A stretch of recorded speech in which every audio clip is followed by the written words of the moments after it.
presidência hoje está se curvando para isso. Mas eles estavam aqui em cima do caminhão, que é a solução que você tem hoje. Ótimo, só que só tem 1, 2, 3, 4, 5, nós precisamos, são 513 deputados e 81 senadores. Você acha que esse era o momento de estar em cima desse caminhão? O caminhão não resolve é lá no parlamento.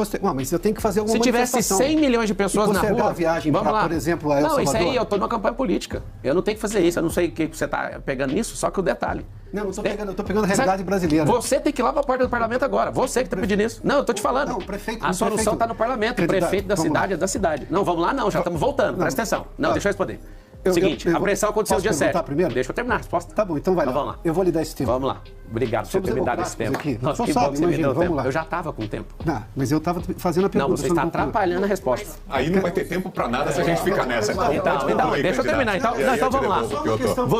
Você... Não, eu já estou à vontade. É o seguinte, só um pouquinho. Tem hoje um poder que está sobre os outros. O que acontece? Nós precisamos, se é isso que você está querendo fazer, a gente tem que ir lá para o parlamento hoje, agora.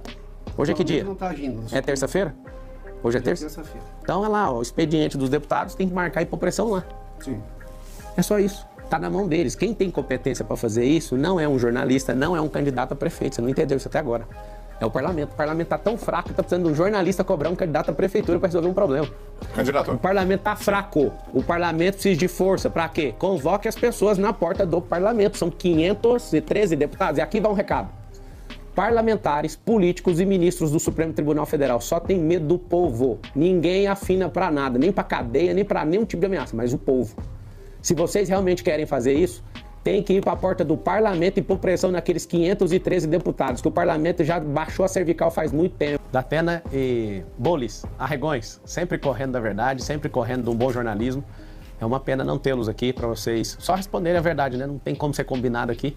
Nos lugares combinados, vocês vão com tranquilidade, né? Já arregaram 2 vezes e vão arregar mais vezes, quantas vezes forem necessárias, se um veículo como esse aqui, que é imparcial, convidarem vocês. Parabéns aí por serem arregões. Tentaram me derrubar, eu caí pra cima. 2 bi, eu nunca vi isso aqui na minha vida inteira. O senhor está sofrendo também muitas direito de resposta nas redes sociais. Já várias vezes eu vi o Boulos aparecendo na sua... Invasor, vai invadir o Instagram. Ele recebeu uma ordem judicial. Mas é invasor. Como o senhor explica isso? Porque assim, foram várias decisões contrárias ao senhor. Mas não tem problema nenhum. Pode invadir aí, já que você não tem audiência, eu te dou um pouquinho de audiência. Comedor de açúcar. O senhor se considera mais preparado para esse desafio? Eu não me considero mais preparado da cidade, mas entre os que estão na disputa, é até vergonhoso falar que eu estou disputando com alguém, né? Eu sei que tem gente mais capacitada que eu nessa cidade, que entende mais da cidade que eu, mas não tem a coragem, não aguenta o tranco, não tem inteligência emocional para aguentar esse tanto de bandido, não tem coragem de falar a verdade, sempre com o rabo preso, desculpa a expressão, com alguém.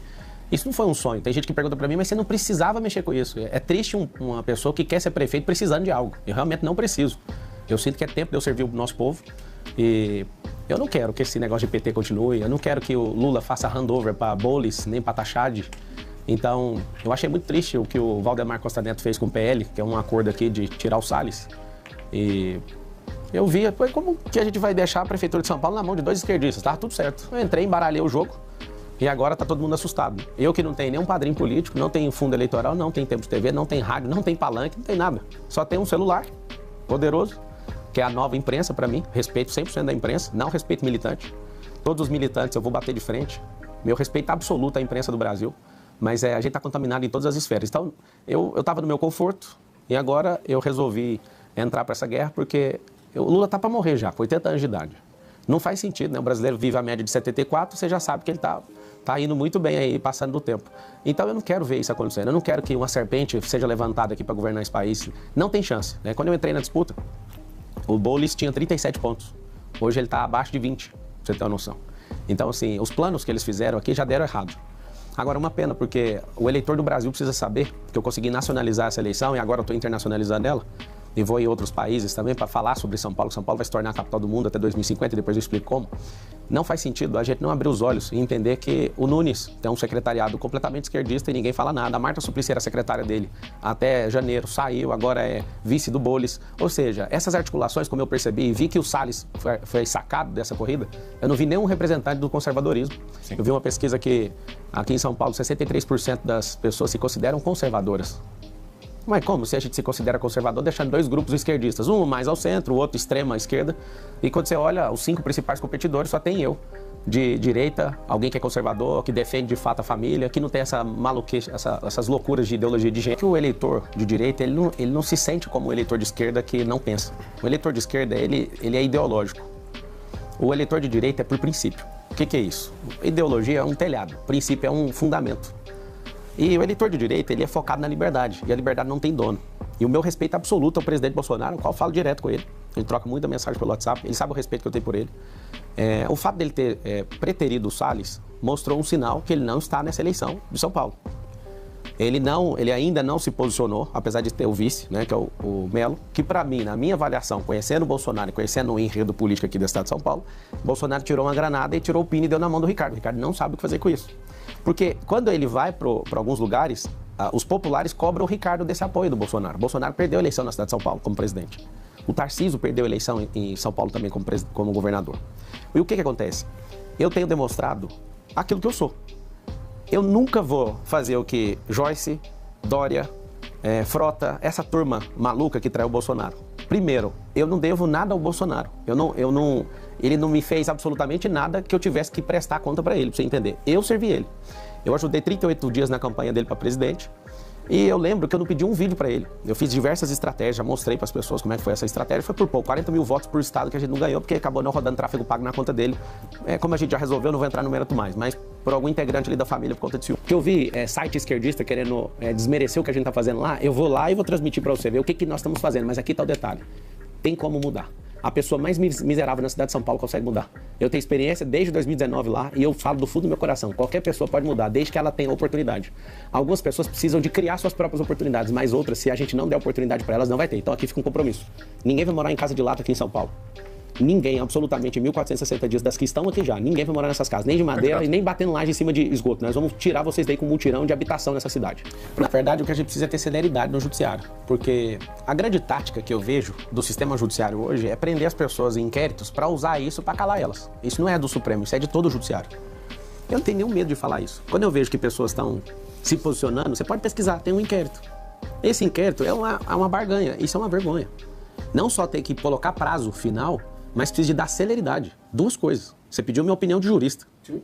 Minha opinião de jurista tem que ter prazo todo inquérito. Tinha que ter o prazo final. Se não tiver... Sempre teve. Então, mas não tem. Isso, ou seja, então tem que invalidar o inquérito.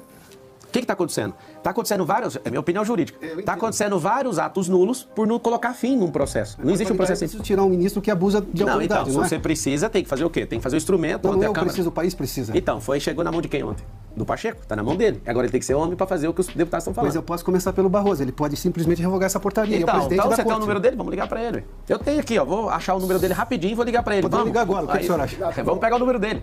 O que isso vai mudar? O candidato à prefeitura mandar revogar. Você tá no inquérito também? Não estou no inquérito. E também se eu tivesse, não é um problema. A questão vamos lá. Você pediu minha opinião, eu dei. Eu preciso das questões práticas. A questão prática é isso. Eu tenho uma decisão do Supremo que interfere, por exemplo, na rua de São Paulo. Agora vamos para a segunda pergunta, então, que a primeira já foi respondida. Isso é uma questão. Você já viu minha opinião, você pediu ela técnica. Sim. Agora vamos para a questão da cidade. Como ocorre essa relação do presidente do seu partido, do PRTB, o Avalanche, com o PCC? Isso existe? Como você explica isso? Laís, é o nome dela? Isso. Laís, obrigado pela pergunta. O Avalanche está processando todos os jornalistas que pegaram no pé dele em relação a isso. Pelo que eu conheci ele agora, quando eu entrei nesse partido. Eu entrei nesse partido no último dia, né, que eu acabei saindo por tirarem a palavra que eu iria ser candidato pelo DC, eu acabei entrando no PRTB. Eu acredito no contraditório, na ampla defesa, e espero que seja verdade a defesa do Avalanche. E eu deixo bem claro, a Avalanche não vai ter cargo na prefeitura, ninguém do meu partido, não tem ninguém que eu curvei para falar alguma coisa sobre prometer algo por estar aqui. Mas eu agradeço ao Avalanche, porque ele é o único cara que conseguiu segurar essa candidatura no peito. E obrigado, viu? E se tiver alguma ligação, que seja apurada e que ele responda. Eu não tenho nem político, nem amigo, nem ninguém de estimação que eu vou defender se essa pessoa estiver errada, que ela pague. Quer dizer, a gente vai ter que... Se isso aqui fosse uma monarquia, já estava resolvido, porque qualquer um não ia deixar. Agora é uma democracia. Democracia é tripartida. É tripartida, mas o auxiliar da justiça, que está lá no artigo 133. Candidato, conversar não resolve, tem que fazer. Então, tem que fazer. Não, mas tem que conversar com o ministro que dá a decisão democrática. Tem que ir lá, mas tem que ir. E a dele vale sobre qualquer outra decisão. E tem que ir Todo lá. O sistema político foi completamente vilipendiado por decisões do Supremo Tribunal Federal. Porque o Congresso Nacional não está assumindo o papel dele, aí faz o quê? Dá o poder de legislar para o STF. O sistema tripartido de poder é um sistema de freios e contrapesos. Sim. Se tiver uma pessoa maluca na presidência, você já desregulou o sistema de freio e contrapeso. Se você tem um Congresso Nacional que é enrolado até o pescoço, na figura dos presidentes, inclusive, vocês fiquem de olho na troca da presidência agora. Vai trocar a presidência do Senado e da Câmara dos Deputados. Quem é essa pessoa? Fique de olho, porque essa é a decisão que o povo tem que ficar assistindo. Só pra você entender, a Dilma Rousseff, ela tomou mais de 50 processos de impeachment e todos foram engavetados. Mas no dia que ela arrumou uma briga com o Eduardo Cunha, ela caiu. E a discussão dos dois pra saber quem era o mais idiota, qual era a discussão? Vamos ver quem cai primeiro. Os dois caíram, os dois. O governo de esquerda não quer criar emprego, ele quer te manter sem prosperar. É a prova. Ninguém fez você prosperar até hoje, nem um governo de esquerda. É mentira, porque eu já fui de escola pública, eu já caí nessa conversa, já acreditei no Lula, inclusive. Eu já fui de partido de esquerda, porque eu não consegui entrar em nenhum. Esse povo é tudo mentiroso, esse povo não serve pra nada. E faz um M.